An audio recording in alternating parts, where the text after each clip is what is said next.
बाबा तेरी जाने हैं कितने जलवे, आंखों में बाबा तेरी जाने हैं कितने जलवे।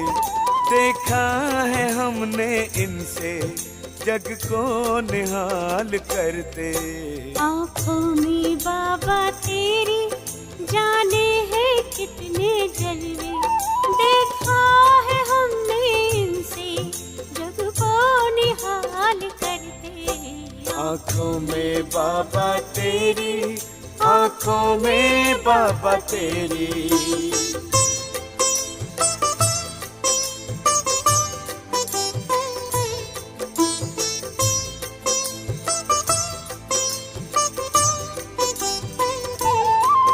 भगवान को भी बाबा आंखें तेरी लुभाई, भगवान को भी बाबा आंखें तेरी लुभाई। बरसा रही है इनसे अब रहमते खुदाई। किस्मत की झोलियों में देखा सितारे भरते, किस्मत की झोलियों में देखा सितारे भरते। देखा है हमने इनसे जग को निहाल करते। आंखों में बाबा तेरी, आंखों में बाबा तेरी।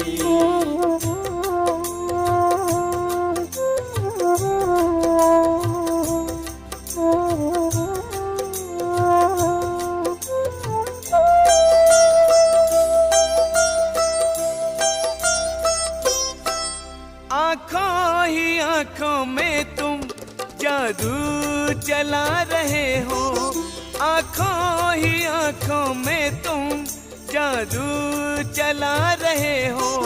प्रभु से मिला रहे हो, दुनिया बना रहे हो। हम कुछ नहीं है करते, करके भी यही है कहते। हम कुछ नहीं है करते, करके भी यही है कहते। देखा है हमने इनसे जग को निहाल करते। आंखों में बाबा तेरी, आंखों में बाबा तेरी।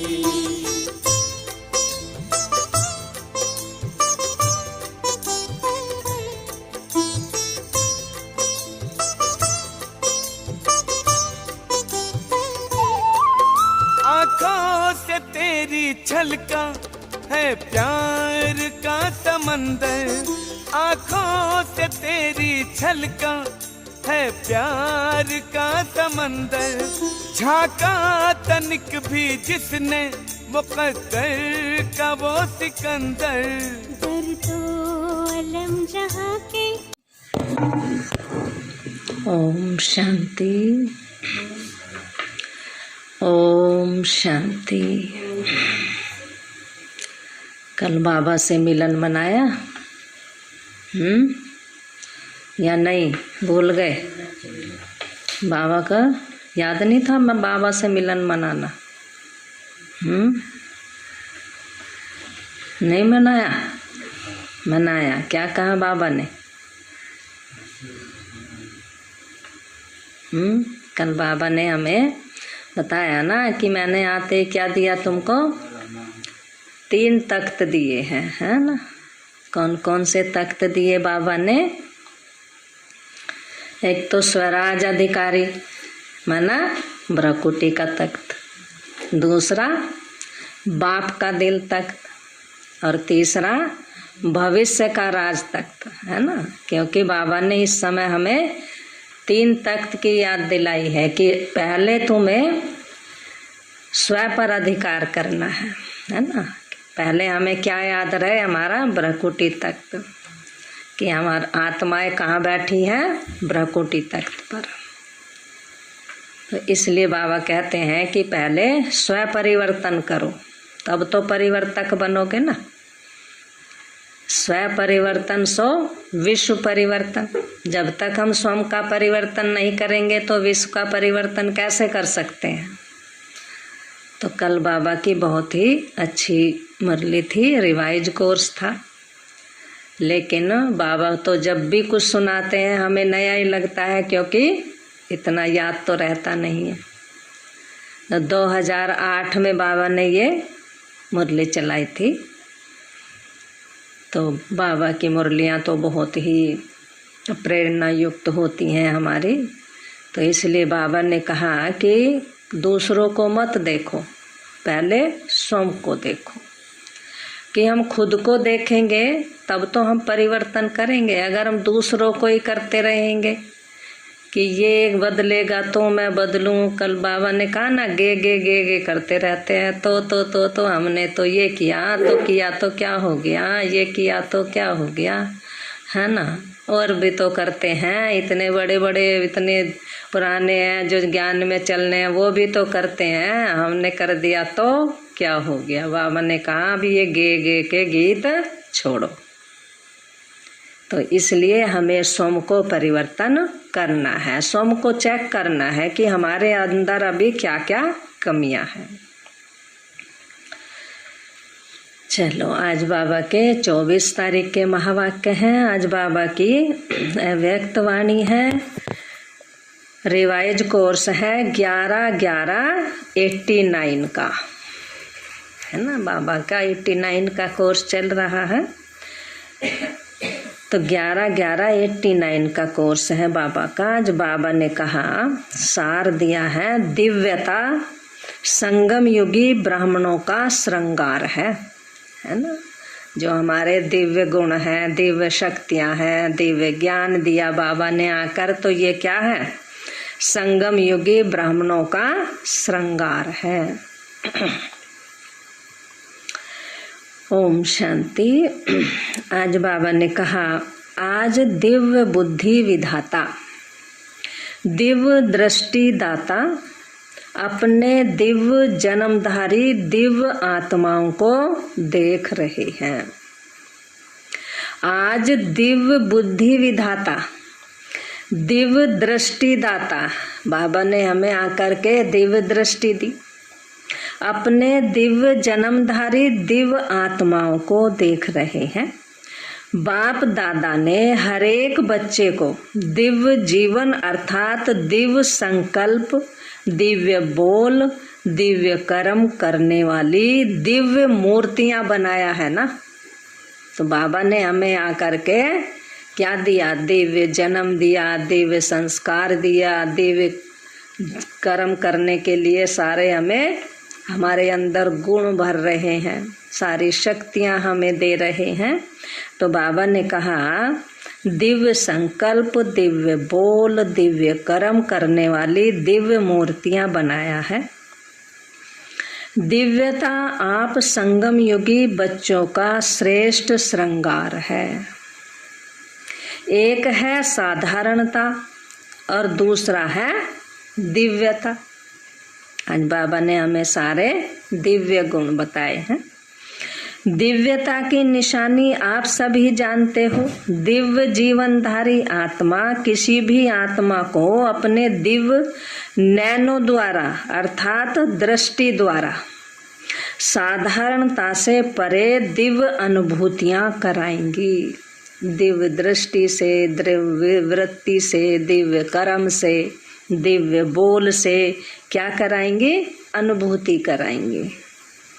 सामने आने से ही साधारणता आत्मा अपनी साधारणता को भूल जाएगी, क्योंकि आजकल के समय अनुसार वर्तमान के साधारण जीवन से मेजॉरिटी आत्माएं संतुष्ट नहीं हैं। आज कोई संतुष्ट है संसार में? सब असंतुष्ट हुए पड़े हैं। तो इसलिए बाबा ने कहा कि कोई भी साधारण आत्मा तुम्हारे सामने आएगी तो तुम साधारणता से, अपने दिव्य कर्म से, दृष्टि से उसको संतुष्ट करोगे। तो बाबा ने कहा, आगे चलकर यह आवाज सुनेंगे कि यह जीवन कोई जीवन नहीं है, जीवन में कुछ नवीनता चाहिए, है ना। बाबा ने कहा आगे चलकर क्या सुनेंगे सब, कि ये जीवन कोई जीवन नहीं है, लेकिन जीवन में कोई ऐसी हमें अनुभूति चाहिए जो हमारा जीवन ही परिवर्तन हो जाए। तो वो कौन करेंगे? हम बच्चे करेंगे। उनको अनुभूति कौन कराएगा? हम कराएंगे ना। तो बाबा ने कहा अलौकिकता दिव्यता जीवन का विशेष आधार है। यह अनुभव करेंगे तुम्हारे से, तुम्हारे बोल से, तुम्हारी दृष्टि से, तुम्हारी वृत्ति से, तुम्हारे कर्म से। तो बाबा कहते हैं ये सब अनुभव करेंगे। कुछ चाहिए, कुछ चाहिए, इस चाहिए की प्यास से चारों ओर ढूंढेंगे तुम्हें। आज बाबा की बहुत गहरी वाणी है, ध्यान से सुनना। जैसे स्थूल पानी की प्यास में तड़पता हुआ मानव चारों ओर पानी की एक बूंद के लिए तड़पता है ना, कहते हैं ना, एक गीत भी गाते हैं, तेरी एक बूंद के प्यासे हम। एक एक बूंद के लिए आज क्या है, सब आत्माएं तड़प रही हैं। ऐसे दिव्यता की प्यासी आत्माएं चारों ओर अंजलि लेने के लिए तड़पती हुई दिखाई देंगी। आज देखो वैसे भी संसार में कितना कोई कमी है, हर चीज कितनी भरपूर है, लेकिन फिर भी किसी से भी पूछो बस मन को शांति नहीं है। तो बाबा ने कहा तड़पती हुई कहाँ पहुंचेंगी? कहाँ पहुंचेंगी? आपके पास, हमारे पास आएंगी सब आत्माएं। ऐसे दिव्यता के खजाने से भरपूर बने हो। हर समय दिव्यता अनुभव होती है, वह कभी साधारण कभी दिव्य। जब बाप ने दिव्य दृष्टि दिव्य बुद्धि का वरदान दे दिया, बाबा ने हमें कौन सा वरदान दे दिया? दिव्य दृष्टि और दिव्य बुद्धि का। तो दिव्य बुद्धि में साधारण बातें तो आ नहीं सकती ना। दिव्य जन्मधारी ब्राह्मण तन से साधारण कर्म नहीं कर सकते, चाहे देखने में लोगों के लिए साधारण कर्म हो। दूसरों के समान आप सभी भी व्यवहार करते हैं, व्यापार करते हैं, व गवर्नमेंट की नौकरी करते हैं। माताएं खाना बनाती हैं, देखने में साधारण कर्म करती हैं, लेकिन इस साधारण कर्म में भी आपका और लोगों से न्यारा अलौकिक दिव्य कर्म हो। महान अंतर इसलिए सुनाया कि दिव्य जन्मधारी ब्राह्मण तन से साधारण कर्म नहीं करते, मन से साधारण संकल्प नहीं करते, धन को साधारण रीति से कार्य में नहीं लगा सकते, क्योंकि तन मन और धन तीनों के ट्रस्टी हो। किसे दे रखे हैं हमने? बाबा को दे रखे। तन मन धन सब कुछ तेरा। इसलिए मालिक बाप की श्रीमत के बिना कार्य में लगा नहीं सकते। हर समय बाप की श्रीमत दिव्य कर्म करने की मिलती है। इसलिए चेक करो कि सारे दिन में साधारण बोल और कर्म कितना समय रहा और दिव्य अलौकिक कितना समय रहा। कई बच्चे कहाँ बहुत भोले बन जाते हैं। कैसे? चेक करते हैं, लेकिन भोलेपन में चेक करते हैं, समझते हैं सारे दिन में कोई विशेष गलती तो नहीं की हमने। बाबा कहते हैं साधारण उसमें कि भाई सोचते हैं आज हमने कोई गलती तो करी नहीं है सारा दिन में। इसलिए बाबा कहते हैं बुरा सोचा नहीं है, बुरा बोला नहीं है, लेकिन ये चेक किया कि दिव्य व अलौकिक कर्म किया, कोई अच्छा कर्म किया हमने। क्योंकि साधारण बोल व कर्म जमा नहीं होता, ना मिटता है ना बनता है। वर्तमान का दिव्य संकल्प व दिव्य बोल व कर्म भविष्य का जमा करता है। जमा का खाता बढ़ता नहीं है, तो जमा करने के हिसाब में भोले बन जाए ना, भोले बन गए ना, कि उससे कोई खाता तो बढ़ा नहीं है। क्योंकि हमने चलो कोई बुरा नहीं बोला, बुरा काम नहीं करा, किसी को दुख नहीं दिया, लेकिन हमने दिव्य कर्म कौन सा किया? दिव्य कर्म करेंगे तो जमा होगा ना, नहीं तो कुछ जमा नहीं होगा। पाप नहीं बनेगा तो पुण्य भी तो नहीं जमा होगा ना। इसमें भोले बन जाते हैं, खुश रहते हैं कि मैंने वेस्ट नहीं किया, लेकिन सिर्फ इसमें खुश नहीं रहना। वेस्ट नहीं किया लेकिन बेस्ट कितना किया? बेस्ट तो कुछ नहीं किया ना, अच्छा तो कुछ नहीं किया। लेकिन सिर्फ इसमें खुश नहीं हो जाना, वेस्ट नहीं किया लेकिन बेस्ट कितना बनाया। कई बार बच्चे कहते हैं मैंने आज किसको दुख तो नहीं दिया, लेकिन सुख भी दिया, दुख नहीं दिया तो सुख कितनों को दिया। इससे वर्तमान अच्छा बनाया, लेकिन सुख देने से जमा होता है। वह किया वह सिर्फ वर्तमान में ही खुश हो गए, बस भविष्य कुछ बनाया ही नहीं। सुखदाता के बच्चे सुख का खाता जमा करते, सिर्फ यह नहीं चेक करो कि दुख नहीं दिया लेकिन सुख कितना दिया। जो भी संपर्क में आए मास्टर सुखदाता बने। जो भी संपर्क में आई आत्माएं, क्या उनके साथ हमने कुछ ऐसा कर्म किया जो हमारा जमा का खाता बढ़ा? तो बाबा ने कहा उनके द्वारा हर कदम में सुख की अनुभूति करे। जो भी आत्माएं हमारे संपर्क में आए, जो हमारे संबंध में है, वो अनुभव करे। इसको कहा जाता है दिव्यता व अलौकिकता।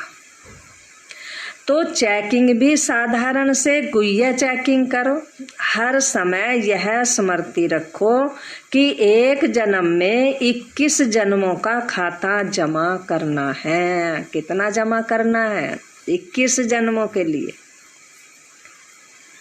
तो सब खाते चेक करो। तन से कितना जमा किया, मन के दिव्य संकल्प से कितना जमा किया, और धन को श्रीमत परमान श्रेष्ठ कार्य में लगाकर कितना जमा किया। जमा के खाते तरफ विशेष अटेंशन दो कि हमने कितना जमा किया, क्योंकि आप विशेष आत्माओं का जमा करने का समय इस छोटे से जन्म के सिवाय सारे कल्प में और कोई समय है नहीं। है कोई समय संगम युग के अलावा? बाबा ने कहा अब नहीं तो कभी नहीं। और आत्माओं का हिसाब अलग है, लेकिन आप तो श्रेष्ठ आत्माओं के लिए है ये बात। अब नहीं तो कभी नहीं। तो समझा क्या करना है? इसमें भोले नहीं बनो, पुराने संस्कारों में भोले मत बनो। बाप दादा ने रिजल्ट देखी, कितनी बातों की रिजल्ट में जमा का खाता बहुत कम है। विस्तार फिर सुनाएंगे। बाबा ने कहा ओ बाबा कैसे गर्मी लग रही है आपको? तो बाबा कहते हैं सभी स्नेह में सब कुछ भुला करके पहुंच गए। बाबा कहते हैं स्नेह में सब पहुंच गए ना। देखो कल भी कितना होल भरा हुआ था, कम कम करके फिर भी कितने आ गए। बाप दादा भी बच्चों का स्नेह देख एक घड़ी के स्नेह का रिटर्न अनेक घड़ियों की प्राप्ति का देता ही रहता है। आप सभी को इतने बड़े संगठन में आने के लिए क्या क्या पक्का कराया? बाबा ने कहा जब आते थे शुरू में, अभी भी जब जाते हैं तो सब टीचर बहनें पक्का कराती है ना, भाई ये करना पड़ेगा, ऐसे करना, इतनी संभाल करनी है, पानी कम यूज करना है, जहाँ मिले वहीं रहना है। तो बाबा ने कहा ये पक्का कराया, पहले तो पटरानी बनना पड़ेगा। हमारी दादी कहती थी ना, जो पट पे सोते हैं वो कौन बनेंगे? पटरानी बनेंगे। तो 4 दिन ही रहना पड़ेगा, आना जाना पड़ेगा। तो सब बातें सुनते हुए भी स्नेह से पहुंच गए ना। यह भी अपना लक्ष्य समझो जो इतना भी मिल रहा है, फिर भी जड़ मूर्तियों के दर्शन के समान खड़े खड़े रात तो नहीं बिताते हो। 3 पैर पृथ्वी तो सबको मिली है ना। बाबा कहते हैं 3 पैर पृथ्वी तो सबको मिली है ना। देखो कहीं जाते हैं, देवियों पे जाते हैं या किसी तीर्थ स्थान पे जाते हैं, कहीं नीचे लेटने के लिए भी जगह नहीं मिलती, और बाबा के घर में तो कितना अच्छा बाबा ने हमारे बच्चों का वो कर रखे हैं सारे प्लान। गद्दे पे लेटते हैं बाबा के बच्चे, कहाँ जगह भी नहीं मिलती दुनिया में। तो बाबा ने कहा 3 पैर पृथ्वी के तो सबको मिले हैं ना, यहाँ भी आराम से बैठे हो। जब आगे वृद्धि होगी तो स्वतः ही विधि भी परिवर्तन होती रहेगी, लेकिन सदैव यह अनुभव करो कि जो भी मिल रहा है वह बहुत अच्छा है। जब शुरू शुरू में हम जाते थे, ऊपर नहीं बने हुए थे, बस नीचे नीचे बने हुए थे। तो नीचे बाहर जो हॉल के आगे बरांडे थे उनमें भी गद्दे बिछा देते थे, क्योंकि संख्या भी बहुत होती थी और इतना बना नहीं था। तो इसलिए बाबा कहते हैं कि पट पे सोने वाले पटरानी बनेंगे, है ना। तो हमारी दादियाँ बहुत खुश करती थी बच्चों को। तो बाबा ने कहा लेकिन सदैव यह अनुभव करो कि जो भी मिल रहा है बहुत अच्छा है, क्योंकि वृद्धि तो होनी है और परिवर्तन भी होना है। तो सभी को आराम से रहना खाना मिल रहा है। खाना और सोना 2 चीजें ही चाहिए ना। माताओं को तो बहुत खुशी होती है, क्योंकि बना बनाया भोजन यहाँ मिलता है ना। कितने आराम से सब खाते पीते हैं। वहाँ तो बनाओ, भोग लगाओ, फिर खाओ। यहाँ तो बना हुआ भोग लगा हुआ भोजन मिलता है। इसलिए माताओं को तो अच्छा आराम है, कुमारों को भी आराम मिलता है, बनाना नहीं पड़ता है, क्योंकि उन्हों के लिए भी बड़ी प्रॉब्लम खाना बनाने की ही है। यहाँ तो आराम से बना हुआ भोजन खाया ना। सदैव ऐसे इजी रहो, जिसके संस्कार इजी रहने के होते हैं ना, उनको हर कार्य सहज अनुभव होते हैं। संस्कार टाइट हैं तो सरकमस्टेंस भी टाइट हो जाते हैं। संबंध संपर्क वाले भी टाइट व्यवहार करते हैं। टाइट अर्थात खींचातान में रहते हैं, है ना। कईयों के देखो जिद के संस्कार होते हैं, है ना। तो फिर क्या होता है, संबंध संपर्क वाले भी उससे खींच जाते हैं कि भाई ये तो ऐसे ही करता रहता है, ये तो अपनी जिद पे ही अड़ा रहता है। तो बाबा कहते हैं सरकमस्टेंस भी उसके फिर ऐसे ही हो जाते हैं टाइट।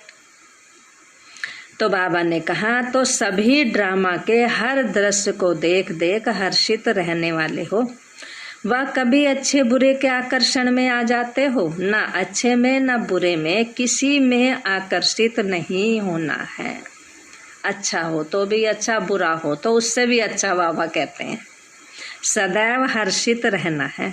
अच्छा, सदा हर कदम में दिव्यता अनुभव करने वाले और कराने वाले दिव्य मूर्तियों को, सदा अपने जमा के खाते को बढ़ाने वाले नॉलेजफुल आत्माओं को, सदा हर समस्या को इजी स्थिति द्वारा इजी पार करने वाले। बाबा देखो कितने अच्छे अच्छे हमें टाइटल देते हैं। ऐसे समझदार बच्चों को अनेक आत्माओं के जीवन की प्यास को बुझाने वाले मास्टर ज्ञान सागर श्रेष्ठ आत्माओं को ज्ञान सागर बाप दादा का याद प्यार और नमस्ते। अब बाबा के सामने बैठे हैं बॉम्बे ग्रुप के। बॉम्बे निवासी बच्चे सर्व खजानों से संपन्न होना, सदा अपने को संपन्न आत्मा हूँ ऐसा अनुभव करते हो। संपन्नता संपूर्णता की निशानी है। क्या है? संपन्नता संपूर्णता की निशानी है। जब संपन्न बन जाते हैं तो फिर संपूर्ण बन जाते हैं। जैसे देखो चंद्रमा है, जब वो पूरा गोल हो जाता है तो समझो संपूर्ण बन गया। तो बाबा कहते हैं संपूर्णता की चेकिंग अपनी संपन्नता से कर सकते हो, क्योंकि संपूर्णता माना सर्व खजानों में फुल होना। जैसे चंद्रमा जब संपन्न होता है तो संपन्नता उसकी संपूर्णता की निशानी है, इससे और आगे नहीं बढ़ेगा वो, है ना। जब संपूर्ण बन जाता है तो फिर क्या होता है, फिर घटना शुरू हो जाता है। बस इतनी ही संपूर्णता है, जरा भी किनारी कम नहीं होती। संपन्न होता है तो आप सभी ज्ञान, योग, धारणा, सेवा है। कितने सब्जेक्ट है हमारे, कितने सब्जेक्ट है हमारे? अभी बाबा ने बताया 4 सब्जेक्ट बताए ना, ज्ञान, योग, धारणा, सेवा। तो सभी में संपन्न इसी को ही संपूर्णता कहा जाता है। इससे जान सकते हो कि संपूर्णता के समीप हैं या दूर हैं। संपन्न हो अर्थात संपूर्णता के समीप हो। अगर ज्ञान में, गुणों में, शक्तियों में है, सब में संपन्न है तो समझो संपूर्ण बन गए हैं। तो सब समीप हो, कितने समीप हो? 8 तक, 100 तक या 16,000 तक। 8 की समीपता माला बाबा ने 3 बताते हैं ना, एक 8 की, एक 108 की, एक 16,108 की। तो बाबा ने कहा 8 की समीपता, फिर 100 की समीपता, फिर 16,108 की समीपता। तो कितनी समीपता वाले हैं, यही चेक करना है। अच्छा है, फिर भी दुनिया के कोटों से आप बहुत बहुत भाग्यवान हो, बहुत भाग्यवान हैं। तो बाबा ने कहा वह तड़फने वाले हैं और आप संपन्न आत्माएं हैं, प्राप्ति स्वरूप आत्माएं हो। ये खुशी है ना, बाबा कहते हैं ये खुशी है ना। रोज अपने से बात करो कि हमारे सिवाय और कौन खुश रह सकता है। तो यही वरदान सदा स्मृति में रखना कि समीप हैं, संपन्न हैं। अभी तो समीप मिलना भी हो गया। बाबा कहते हैं अभी तो समीप से मिलना भी हो गया। पहले तो बाबा एक एक को बुलाते थे, स्टेज पे एक एक जाते थे, बाबा से मिलन मनाते थे, समीप जाके बाबा से दृष्टि लेते थे। तो बाबा ने कहा जैसे स्थूल में समीप अच्छा लगता है, तो बाबा कहते हैं वैसे स्थिति में भी सदा समीप अर्थात सदा संपन्न बनो।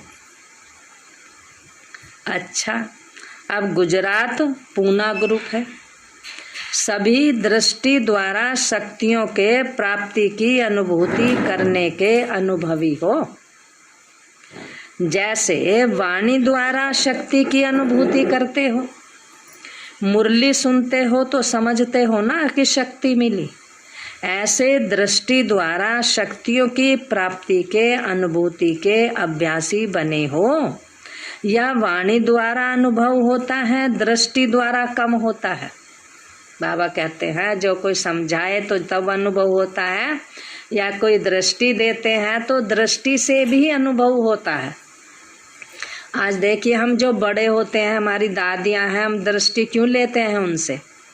1 सेकंड की दृष्टि ही हमें कैसा कर देती है, एकदम अंदर से संतुष्ट हो जाते हैं। लगता है कि मेरे अंदर पूरी शक्तियां दादी की आ गई।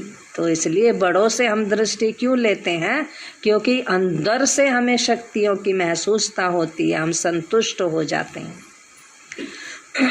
तो बाबा कहते हैं दृष्टि द्वारा शक्ति कैच कर सकते हो, क्योंकि कैच करने के अभ्यासी होंगे तो दूसरों को भी अपने दिव्य दृष्टि द्वारा अनुभव करा सकते हो।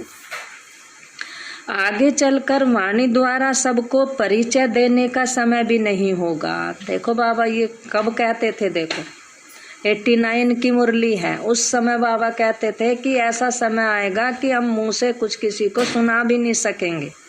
तो ऐसा समय आ गया ना। तो जो बाबा हमें कहते थे वो समय अब नज़दीक आता जा रहा है। तो बाबा ने कहा आगे चलकर वाणी द्वारा सबको परिचय देने का समय भी नहीं होगा और सरकमस्टांस भी नहीं होंगे, तो क्या करोगे? सरकमस्टांस भी नहीं होंगे, घर से निकला भी नहीं जाएगा। तो बाबा ने वो समय दिखा दिया ना कि बाबा देखो कब कहते थे और आज वो समय आ गया।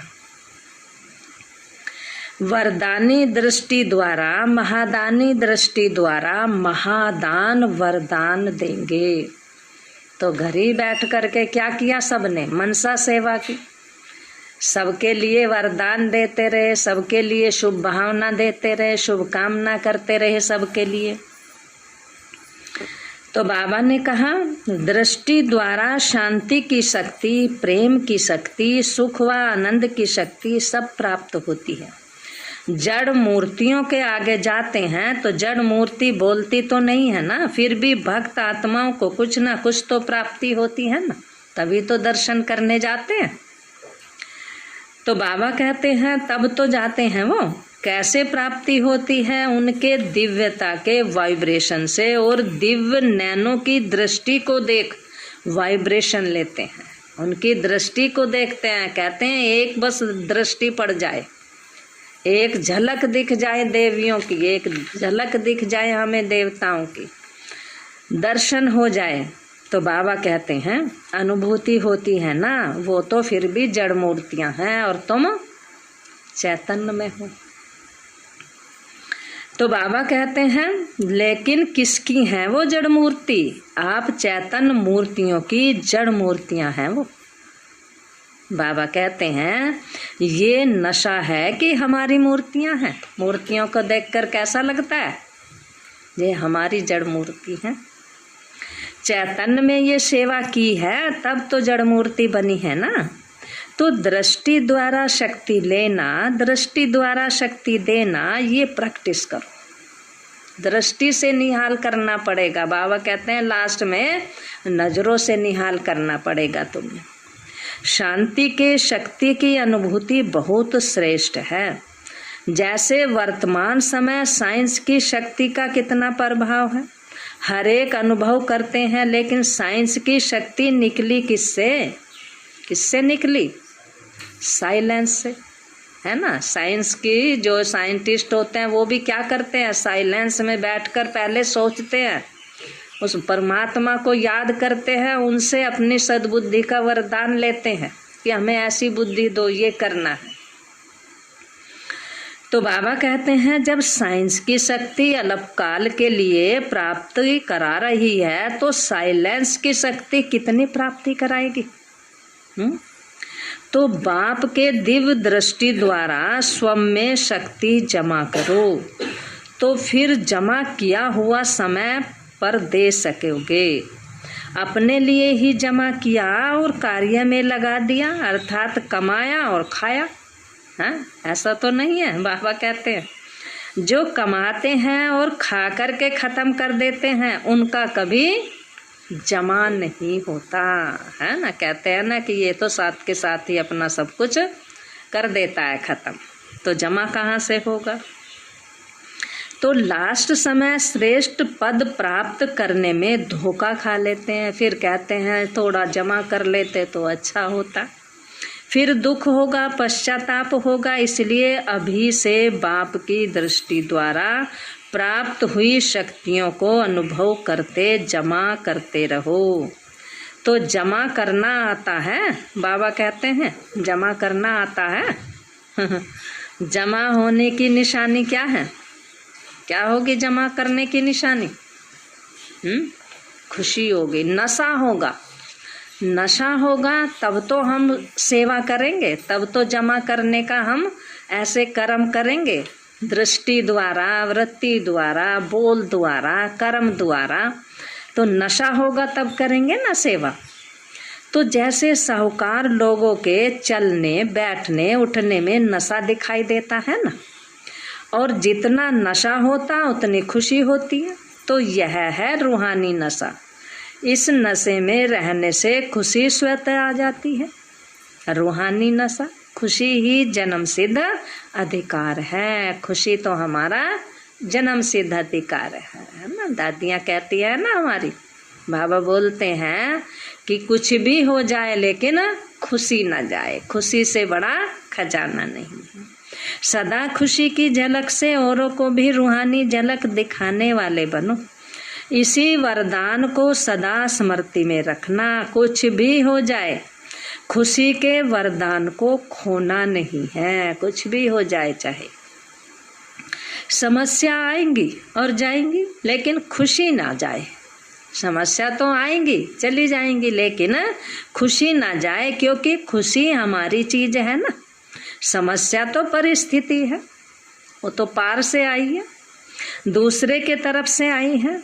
अपनी चीज को तो सदा साथ रखते हैं ना, तो पराई चीज तो आएगी और चली जाएगी। कुछ भी चीज है, किसी से लेके आओ तो उसको देनी पड़ती है दोबारा। तो परिस्थिति माया की है, अपनी नहीं है।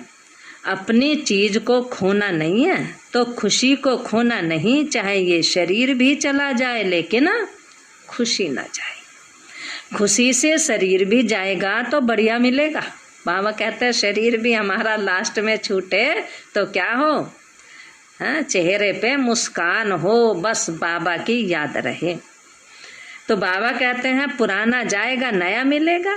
तो गुजरात और महाराष्ट्र वाले इस महानता में सदा रहना, खुशी में महान बनना। अच्छा, अब आंध्र प्रदेश कर्नाटक ग्रुप बाबा के सामने बैठे हैं। इस ड्रामा के अंदर विशेष पाठ बजाने वाली विशेष आत्माएं हो। ऐसे अनुभव करते हो, जब अपने को विशेष आत्मा समझते हैं तो बनाने वाला बाप स्वतः याद रहता है। याद सहज लगती है, क्योंकि संबंध याद का आधार है ना। जब किसी से संबंध होता है तो उसको याद करना फिर सहज हो जाता है। तो जहाँ संबंध होता है वहाँ याद स्वतः सहज हो जाती है ना। जब सर्व संबंध एक बाप से हो गए तो और किससे क्या रहा। बाबा कहते और कोई संबंध तो दुनिया में रहा ही नहीं, सारे संबंध ही बाबा से हो गए। एक बाप तो सर्व संबंधी है ना। तो इस स्मृति से सहज योगी बन गए।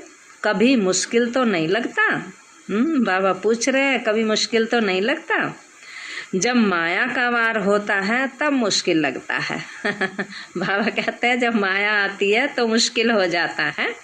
माया को सदा के लिए विदाई देने वाले बनो। जब माया को विदाई देंगे तब बाप की क्या होगी, बधाइयाँ शुरू हो जाएंगी। भक्ति मार्ग में कितनी बार मांगा कि दुआएं दो, ब्लेसिंग दो, लेकिन अभी बाप से ब्लेसिंग लेने का सहज साधन बता दिया। संबंध जोड़ो और ब्लेसिंग लेते चलो। तो जितनी माया को विदाई देंगे उतनी ब्लेसिंग स्वतः मिलेगी। परमात्मा दुआएं एक जन्म नहीं, लेकिन ये दुआएं कितने जन्म चलेंगी, अनेक जन्म, 21 जन्म के लिए श्रेष्ठ बना देती हैं। सदा ये स्मृति में रखना कि हम हर कदम में बाप की ब्राह्मण परिवार की दुआएं लेते सहज उड़ते चलें। ड्रामा में विशेष आत्माएं हो। बाबा ने कहा इस सृष्टि के ड्रामा में, पूरे संसार में तुम विशेष आत्माएं हो।